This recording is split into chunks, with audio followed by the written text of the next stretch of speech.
जन्मे तमाम संत गुरु महात्माओं को नमन करते हुए आरक्षण के जनक कुर्मी राजा छत्रपति साहू जी महाराज को नमन करते हुए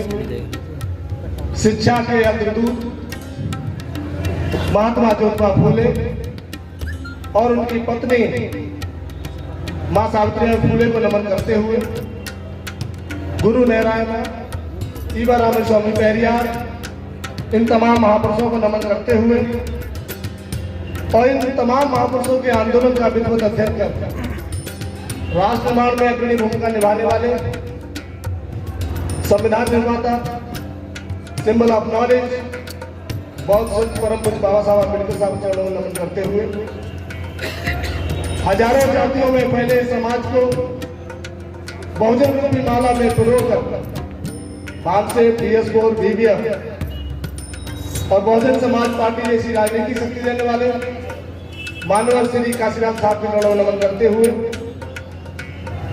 आबादी के क्षेत्र में सबसे बड़े सूबे उत्तर प्रदेश की 4 बार की सफल और कुशल मुख्यमंत्री रही, लोकसभा और राज्यसभा की मेंबर रही, जनप्रिय लोकप्रिय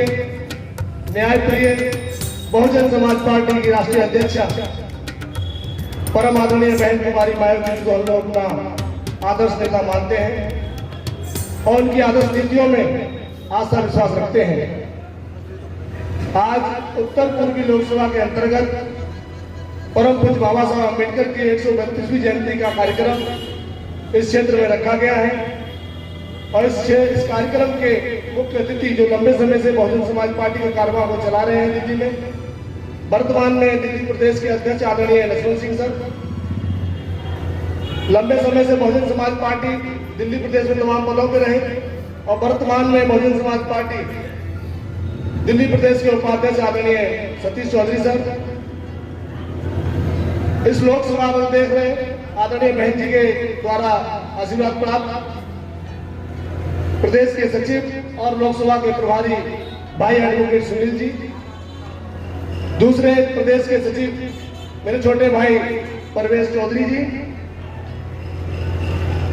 मेरे बड़े भाई संजय सम्राट जी लोकसभा प्रभारी, जिला गोंडा के प्रभारी लोकसभा के साथ में राजकुमार भाई, दूसरे प्रभारी जो प्रिंसिपल से रिटायर्ड होने के बाद बामसेब से कार्यक्रम को छोड़कर बहुजन समाज पार्टी में शरीक हुए बीएस पंकज जी और गोंडा जिले के जिला अध्यक्ष सम्मानित राम नयन जी, गोकुलपुर के जिला प्रभारी आदरणीय केपी सिंह जी, दूसरे जिला प्रभारी भाई सूरज बेधड़क जी, जिला अध्यक्ष सुरेंद्र पाल गौतम जी और मेरे सामने जो मातृशक्ति बैठी है रानी गौतम जी, स्वाति और उनकी बेटी और जो जिनके नाम हम लोग नाम बहुत सारे हैं और तमाम लोग यहाँ बैठे हुए हैं, तो जो विधानसभा के साथी हैं, जो जिले के साथी हैं और जो समर्थक और बहुजन समाज पार्टी संचिंतक हैं, आप सभी को इन सभी से आप सम्मान और आदर देते हुए जय भीम जय भारत।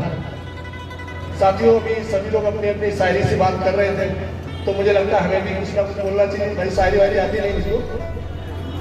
कि है मेरे बहुजन समाज के लोगों, यह मेरे बहुजन समाज के लोगों आपकी इतनी इज्जत और इतने सम्मान और इतनी अपार भीड़ का प्यार बाबा साहब अम्बेडकर कहाँ रखेंगे। ये गोकुलपुरी का हाल है। जो लोग कहते थे मैं 200 लोगों की मीटिंग कर रहा हूँ, जो लोग कहते थे मैं 500-1000 लोगों की मीटिंग कर रहा हूँ, इससे बढ़िया तो मेरी झुग्गी कॉलोनी है, झुग्गी कॉलोनी वजीरपुर में, इंदिरा कॉलोनी में,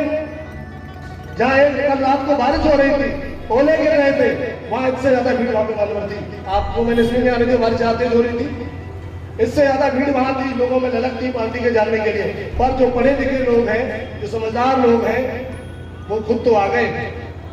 आगे चौड़ पीछे छोड़, आगे चौड़े होकर हम लोग आ गए और पीछे कोई नहीं है। ये बाबा साहब अम्बेडकर साहब की 132 जयंती का हम लोग समारोह मना रहे हैं, तो यहाँ के समाज के लोगों को भी देखना चाहिए कि जिस महान मसीहा ने हमको जीने सम्मान से खाने पीने का अधिकार दिया, हमको पढ़ने लिखने का अधिकार दिया और तमाम मानवीय सम्मानों से सुशोभित किया और उसके सम्मान में हम लोग यहाँ से निकल भी नहीं सकते। कोई भी कार्यक्रम तब जगह स्थान तय की जाती है जब वहाँ की भौगोलिक स्थिति हमें पता होती है। हमें पता था कि हाँ हर्ष विहार में, गोकुलपुरी में, टलोगे भाव में बाबा साहब को मानने वाले लोग रहते हैं, पर दुर्भाग्य से बाबा साहब को मानने वाले लोग नहीं है, ना ये जानने वाले ना मानने वाले हैं। ये सिर्फ बाबा साहब को 14 अप्रैल के दिन पूछते हैं, बाकी 365 दिन सिर्फ पेट के लिए सोचते हैं। तो आज हम बाबा साहब की 132वीं जयंती मना रहे हैं और ये पूरे दिल्ली भर में कार्यक्रम चल रहा है, उसी के उपलक्ष्य में आपके क्षेत्र में हुआ है। साथियों, बाबा साहब अम्बेडकर के बारे में तमाम लोगों ने भी अपनी अपनी बातें कही और हमें लगता है बाबा साहब अम्बेडकर को अगर हम लोग कुछ भी बोले तो वो सूरज को दिया दिखाने के बराबर है। परम पूज्य बाबा साहब अम्बेडकर ने हम लोगों के लिए तमाम संघर्ष किए, तो मैं उनका संघर्ष 1946 से उठा लेता हूँ। आप सभी को पता है परम पूज्य बाबा साहब अम्बेडकर को जैसा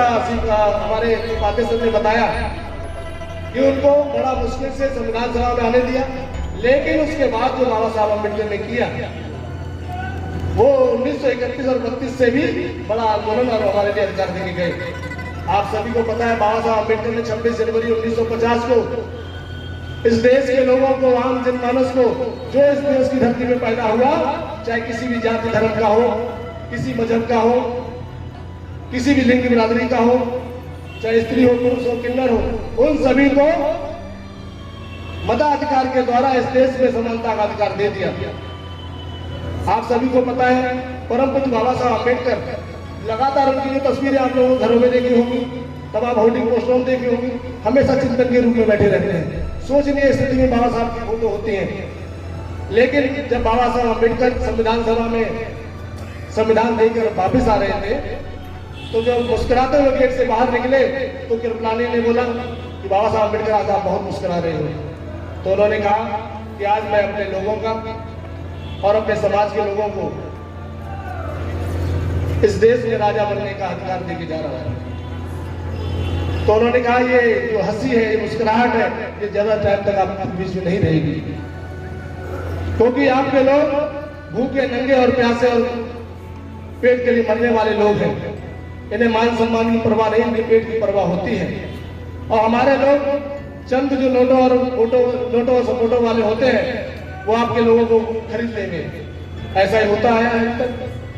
आज भी हो रहा है हमारे साथ। लेकिन परम पूज्य बाबा साहब अम्बेडकर ने कहा कि जिस दिन ये वोटों वालों ने वोट की ताकत समझ ली, उस दिन नोटों वाले चंद घरों में बैठे होंगे और हमारी सरकार बनेगी। आप लोगों ने देखा होगा उत्तर प्रदेश में वोटों वालों ने हमारी सत्ता को स्थापित करके आदरणीय बहन कुमारी मायावती जी को इस देश के सबसे बड़े सूबे का हुक्मरान बनाने का काम किया, और एक बार नहीं 4-4 बार किया। तो जो बात उन्होंने कही उसका बाबा साहब ने और बाबा साहब के